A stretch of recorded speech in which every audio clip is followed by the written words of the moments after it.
سب کچھ اللہ پہ چھوڑ دو، کیونکہ اللہ کا فیصلہ ہی حق کا فیصلہ ہوتا ہے۔ اللہ تعالیٰ پہلے ہمت اور طاقت دیتے ہیں، پھر ذمہ داریوں کا بوجھ۔ اللہ کے ہر فیصلے پر مطمئن رہیں، کیونکہ اللہ وہ نہیں دیتا جو آپ کو اچھا لگتا ہے، بلکہ اللہ وہ دیتا ہے جو آپ کے لیے اچھا ہوتا ہے۔ تجربات حالات سے آتے ہیں، عمر سے نہیں۔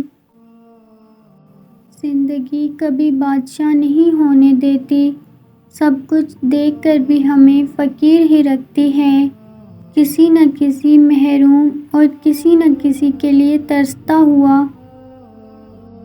زندگی میں کچھ راستے صبر کے ہوتے ہیں اور کچھ راستے سبق کے۔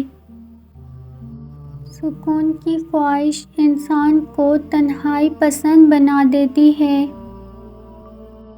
حد سے زیادہ حساس اور حد سے زیادہ سوچنے والے لوگ کبھی خوش نہیں رہ سکتے۔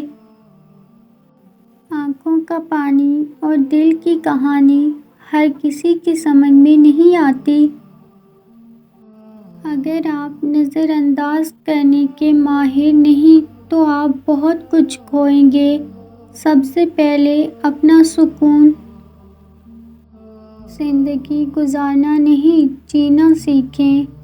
ہر انسان کی زندگی میں دکھ پریشانیاں آتی ہیں، ان کا اشتہار لگانے سے ہمدردی تو مل جاتی ہے مگر سکون نہیں ملتا۔ مایوس ہونے والے اس تصویر کو غور سے دیکھیں۔ اللہ کا حکم ہو تو کوئی چیز رکاوٹ نہیں بن سکتی، انشاءاللہ۔ ضرورت سے زیادہ اچھا ہونا ضرورت سے زیادہ ذلیل کر دیتا ہے۔ محدود ہونے میں ہی سکون ہے۔ اخلاق بھی رزق ہے جو قسمت والوں کو ملتا ہے۔ سوچیں انسان کو بیمار کر دیتی ہیں۔ کچھ اذیتوں کی وضاحت الفاظ نہیں کر سکتے۔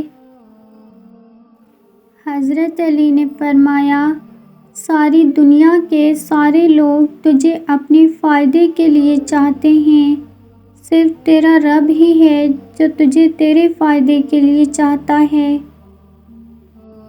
یاد رکھیے، آپ حسب ضرورت اہم ہیں۔ ہر خاموش شخص انا پرست نہیں ہوتا،